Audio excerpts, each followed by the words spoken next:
வணக்கம். பைபிளை முழுவதுமாக வாசிக்கும் நம் லட்சிய பயணத்திற்கு உங்களை அன்புடன் வரவேற்கிறேன். இன்று நாம் யோசுவா நூலில் 19வது அதிகாரத்தை வாசிக்க இருக்கிறோம். இதுவரை நாம் மொத்த நூல்களில் 17.24% நூல்களை வாசித்து முடித்துவிட்டோம். இன்னும் சில நூல்களை முடித்தால் நம் பயணம் வெற்றிகரமாகும். இன்றைய வாசிப்பின் மூலம் அந்த இலக்கை இன்னும் முன்னோக்கி நகர்த்துவோம். வாங்க தொடங்குவோம். சிமியோனுக்கு அளிக்கப்பட்ட பகுதி. 2வது சீட்டு சிமியோனின் குலத்தாருக்கு அவர்கள் குடும்பங்களின்படி விழுந்தது. அவர்களது உரிமைச் சொத்து யூதா மக்களின் பங்கிற்கு நடுவில் அமைந்திருந்தது.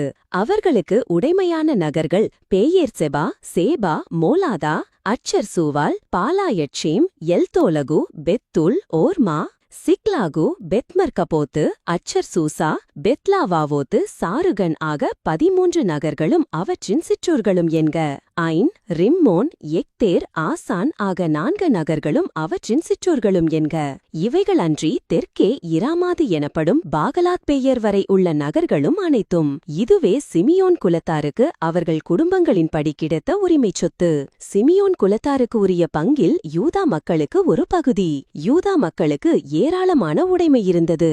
அவர்களின் உரிமைச் சொத்தின் நடுவில் சிமியோனின் மக்கள் உரிமைச் சொத்தை பெற்றனர். செபுலோனுக்கு அளிக்கப்பட்ட பகுதி. 3வது சீட்டு செபுலோன் குலத்தாருக்கு அவர்கள் குடும்பங்களின்படி விழுந்தது. அவர்கள் உடைமையின் எல்லை சென்றது.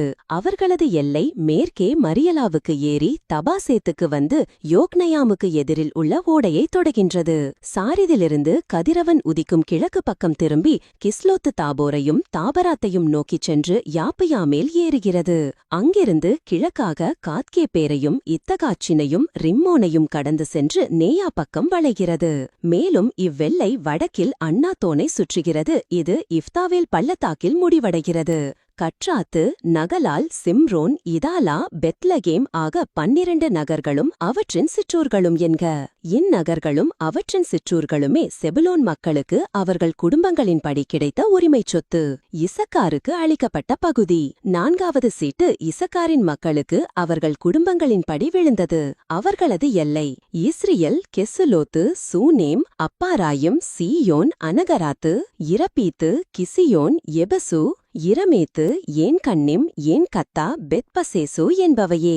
அவ்வெல்லை தாபோரையும் சகச்சிமாவையும் பெத்சமேசையும் தொட்டு யோர்தானில் முடிவடைகின்றது. ஆக 16 நகர்களும் அவற்றின் சிற்றூர்களும் என்க. இவை இசக்கார் மக்களின் குலத்தாருக்கு அவர்கள் குடும்பங்களின்படி உரிமைச் சொத்தாக கிடைத்த நகர்களும் அவற்றின் சிற்றூர்களும். ஆசேருக்கு அளிக்கப்பட்ட பகுதி. 5வது சீட்டு ஆசேர் மக்களின் குலத்திற்கு அவர்கள் குடும்பங்களின்படி விழுந்தது. அவர்களின் எல்லை எல்காத்து, அலி, பெத்தேன், அக்சாபு, அல்லமலக்கு, அமாது, மிசால் என்பவை.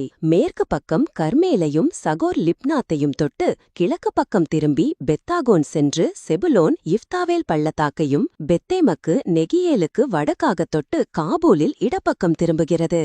எபிரோன், இரகோபு, அம்மோன், தானா, பெரிய சீதோன் வரை சென்று பிறகு ராமா பக்கம் திரும்புகிறது. அரண்சூழ் நகரான தீர் வரை சென்று கோசா பக்கம் திரும்பி கடலில் முடிவடைகிறது. மேகேப்பல் அக்சிபை ஒட்டிய கடலில் முடிவடைகிறது. உம்மா, அபேக்கு, இரகோபு ஆக 22 நகர்களும் அவற்றின் சிற்றூர்களும் என்க. இவையே ஆசேர் மக்கள் குலத்தாருக்கு அவர்கள் குடும்பங்களின்படி கிடைத்த உரிமைச் சொத்தாகிய நகர்களும் சிற்றூர்களும். நப்தலிக்கு அளிக்கப்பட்ட பகுதி. 6வது சீட்டு நப்தலியின் மக்களுக்கு அவர்கள் குடும்பங்களின்படி விழுந்தது. அவர்களது எல்லை ஏலப்பிலிருந்து சானான்னிமயம்ல கருவாலி மரத்திலிருந்து அதாமின் நெகேபு, யப்னவேல், இலக்கம் வரை சென்று யோர்தானில் முடிகின்றது.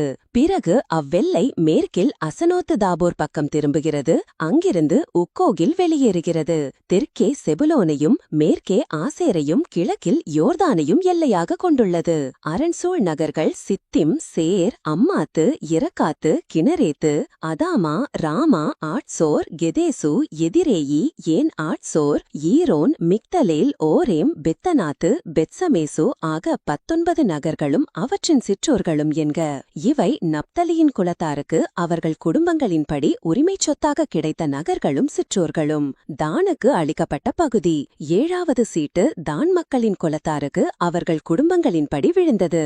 அவர்களது உரிமைச் சொத்தின் எல்லை சோரா, எஸ்தாவோல், ஈர் சமேசு, சாயலாபிம், ஐயலோன், இதிலே கெயிலா, ஏலோன், திமினா, எக்ரோன், எல்தேகே, கிபதோன், பாகலாத்து, எகூது, பெனபராக்கு, காத்ரிம்மோன், மேயர்கோன், இரக்கோன் ஆகிய இந்நகர்களும் யோப்பாவுக்கு எதிரே எல்லைப் பகுதியும். தான் மக்களின் எல்லை ஒடுக்கமாக இருந்ததால் அவர்கள் புறப்பட்டு போய் இலசேமை முற்றுகையிட்டு வளைத்துக் கொண்டனர். அதை வாழ்முனையில் தாக்கி தங்கள் உடைமையாக்கிக் கொண்டு அங்கு வாழ்ந்தனர். தங்கள் மூதாதையான தானின் பெயரை ஒட்டி இலசேமிற்கு தான் என்று பெயரிட்டார்கள்.